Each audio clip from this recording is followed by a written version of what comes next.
Okay, what's up all you freaks, geeks, and weirdos on YouTube? This is Trident95, And this is Fox. and we're Don't Go Outside, and today we're going to finish this level of Sly Cooper and the Thevius Raccoonus #1. Yeah, a little heads up. This one is the prior level to when you actually get into the hub world. Yeah, I always like that in this game, that you kind of have to fight your way through a main road to get up to the hideout. Not sure if any other games did that in their time. I'm sure a few of them did, a lot of them probably did. Also, do you hear about Leonard Nimoy dying? Sadly, yes. Yeah, he was a cool dude. I remember, I think he had some kind of pulmonary or something. I forget what it's called exactly. It was complications due to smoking. So he gave up on it 30 years ago, but by the time he did, he already had the condition. Yeah, just his acting and portrayal as Spock really That's what fascinates people me. remember him for a lot.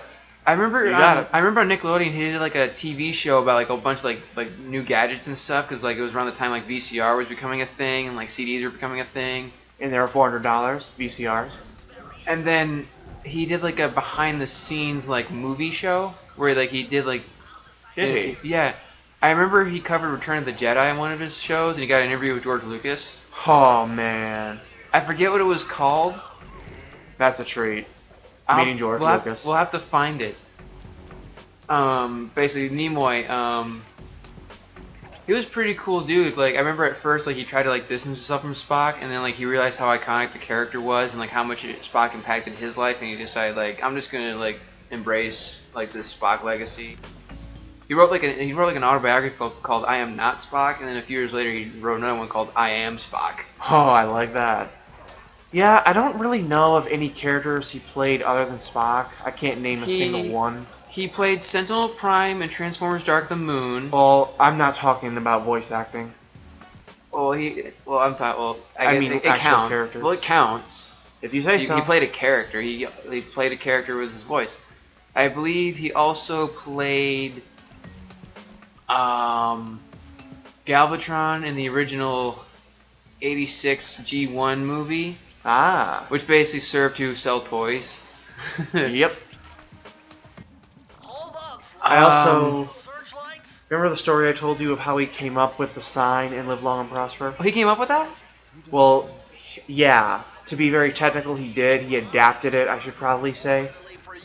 As I said before, as a child, during a blessing. Oh yeah, I read about that. Like something about some kind of Catholicism or something like that. Well, he's Jewish. Oh, it was Judaism. Judaist Yes. ritual. I get it. Okay. And so they were performing the blessing with that position of the hand, and he peeked at it even though he wasn't supposed to, and that means of God. And he adapted that into Star Trek as the Vulcan live long and prosper. That's pretty cool. Very. He lived to be 80 something. 83, I 83. think. He lived Just a guess if I remember correctly. He lived a long life. He had a lot of successful. I remember he directed a few movies. He directed some of the Star Trek movies. He directed.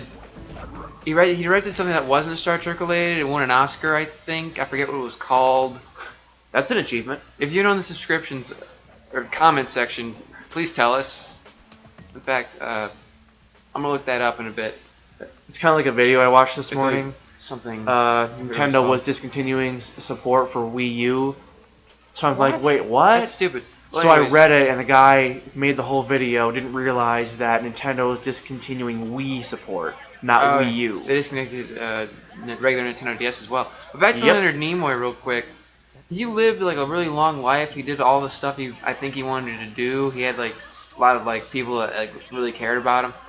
In my opinion, he made it. He lived his life the way he wanted to do it, and there's no reason we should be sad about it because he lived to be super old. He had a very long, accomplished life. And if Raleigh gets in my way? And it's just natural. He just kind of stopped breathing.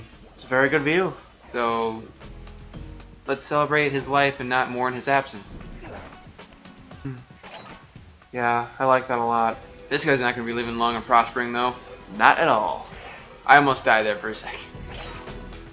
I noticed. Okay, so we're going to grab these 2 crew bottles. We've got 7 more to find. I need to get a new controller. This one's all janky now. Well, we got our retro game store for that. Oh yeah, like the move stick is really bald. Mine isn't a whole lot different, It likes to but swivel. you ever because I see some of broke the those connection? analog sticks that are literally worn off to the hard of the plastic? Oh yeah, like the nub. Yes. I've seen that. Yeah, like It's like, that wow. weird mushroom cap is just completely gone. Mm-hmm. Let's see, concave and convex. Concave bends inward, convex is outward. So you're using convex. Convex mushroom pads, yeah. Got it. Alright, so we're gonna run across here. Yeah, PS4's analog sticks are concave, but I think only not completely. Xbone was concave, I think. Xbone? Xbox One. Oh, Like alright. Xbox 360 had concave, concave sticks. Speaking of difficult It pronunciation, was a lot better. the Pokemon Dusknoir, it's actually very mispronounced. It's Dusk- Dusknoir. Yeah, Dusk Noir, because like noir films. Yep, that's right. Funny you should mention that. I was watching a video not too long ago Jay Witz did about Pokemon pronunciation. Yes, I have that on my watch later list. Yeah, he did like he explained that Arceus has like 3 different pronunciations. Depending on the language? No, for English. Just English. Because in Battle Revolution for Wii it was pronounced Arceus. Okay, And then in the Jewel of Life movie it's pronounced Arceus. yeah. And although it's not confirmed, it's also said that an English trailer had him pronounced as Arceus. Ooh, I like that one. It's really cryptic. But it's just really weird. Yeah, very much I'm just gonna so. speed this up a little bit. I just think this is faster. I don't know why. Probably isn't. Probably time it when it's...